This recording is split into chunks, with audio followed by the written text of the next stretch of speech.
Hi there guys, Rick here and welcome to Rick's Guitar School. Today we're going to take a look at the subject of phrasing.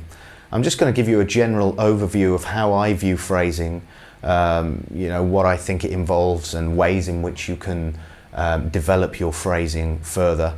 But before we do that, I'd just like to give you a heads up on my website, www.rick-graham.co.uk.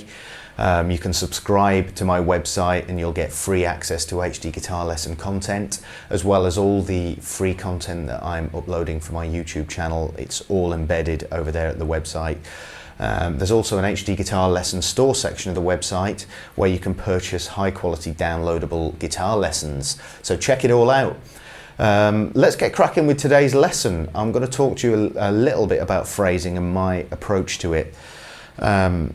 For me, phrasing is just extremely important, and when I listen to guitar players, one of the things at least that I listen to the most is the way that they phrase musical lines. For me, it can either make or break a player, because personally I don't care about how good their technique is. If the phrasing and delivery isn't there, then generally it doesn't communicate that much with me, so I generally won't want to listen. So for me, it is really, really important. So I'm just going to talk to you a little bit about how I think about phrasing personally. And remember, this is the way I tend to look at it. I'm not saying it's right, but it's the way I view it. So you can take or leave whatever you want from this. But for me, phrasing, the way I look at it is that it's a whole thing. And it's made up of individual guitar techniques that constitute that whole.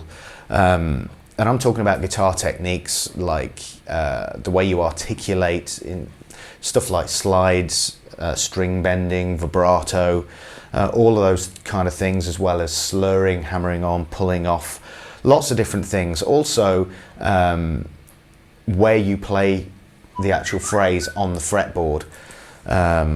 Because that can have a massive impact on the sound of the phrase itself. So we're going to look a little bit further into that and how that can affect the way that you phrase. So what we're going to do is we're going to start with a short, it's actually a C minor 9 arpeggio, but as a short little phrase, and it sounds like this.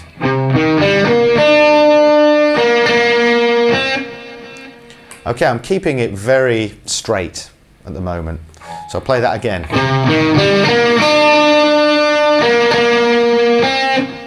Okay, doesn't sound particularly musical at the moment, but hopefully we're going to add some things to it and spice it up and make it sound a bit more interesting.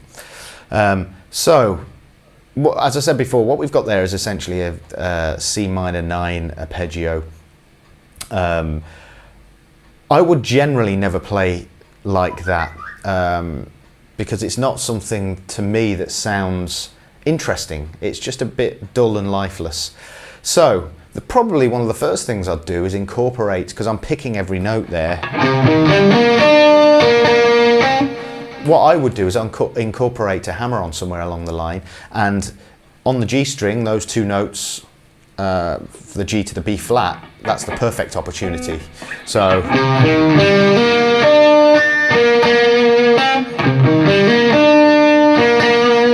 Okay, so that's starting to change the phrase already just by that hammer-on. Also, what I tend to do is I'll look for notes which have the longest duration. That way I can I've got time to add a bit of vibrato to it. So if you notice, what we've done there is just added a hammer-on and a bit of vibrato onto that B flat note. Okay, starting to sound a little bit more musical than when we first played it. There's lots of other things that we can do with that as well. This note here, the C, here I'm using my middle finger to hybrid pick it. And that works quite well, but you might want to slide into that for something different. That adds something a little bit different.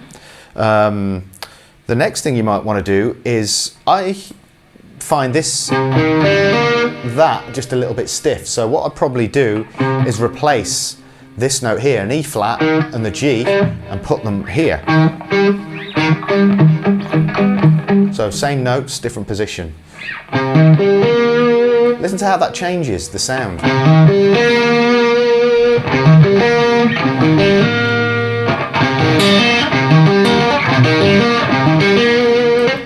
Now that second version sounds a little bit more interesting to me. It flows a bit more.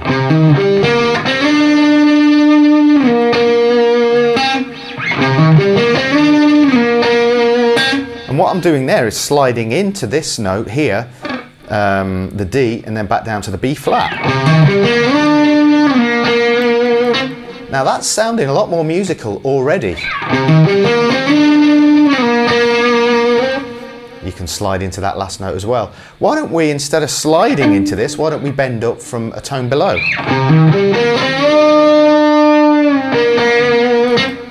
That's starting to sound really musical now.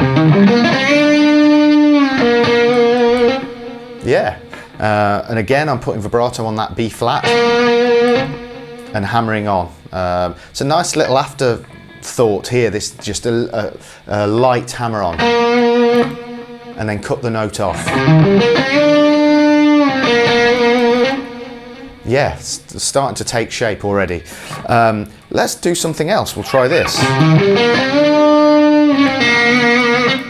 Now that sounds tasty, or tastier. Okay, what we're doing there is very sort of Timmins-esque or Foley-esque. Bend up a tone, but as we bring it down, what we're going to do is slide a fret higher and then back down. Like that. And then pull off to the B flat. Okay, great. Now this is sounding a lot better already. Remember our... Sounds dull and lifeless, doesn't it?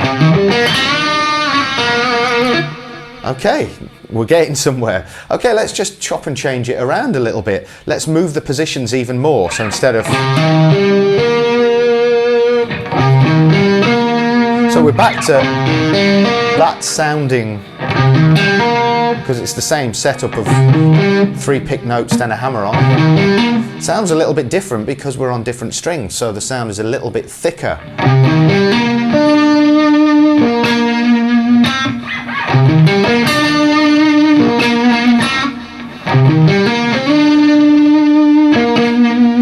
So we can try that.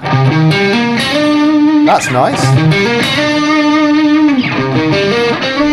Sounds different to that one.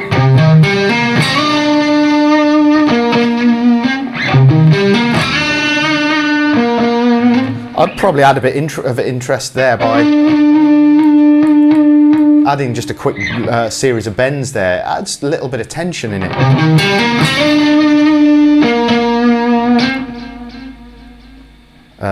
That works really well actually.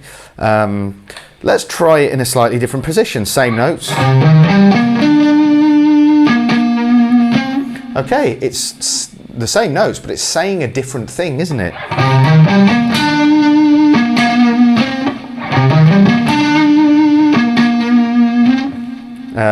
What I'm trying to get at here is that if you explore something really, really simple, it can open up a whole world of possibilities. And the way that you approach phrasing it, i.e. the techniques that you use, string bending, sliding, hammering on, pulling off, whether you pick it, whether you don't, all have an impact on how the phrasing as a whole sounds. So that's what I'm trying to get at with today's lesson.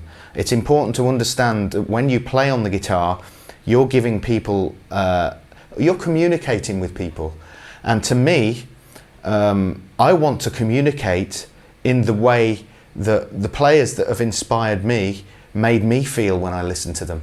And I'm not talking about copying them at all. That's not the way forward. Obviously you've got to do it up to a point, but you've got to find your own way of expressing yourself. It's kind of pointless being a carbon copy of somebody else, because that's not what art's about. It's about expressing who you are as an individual. And the way that you can really get into that is by approaching, get something simple like we've done here, and look at ways that you can manipulate areas on the fingerboard, techniques and everything that make up that whole phrasing that we've talked about.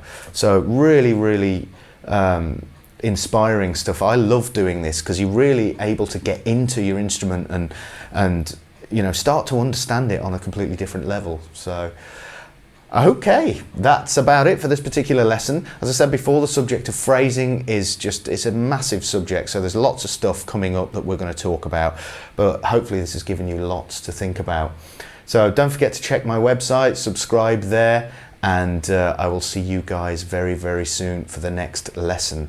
Stay tuned and take care.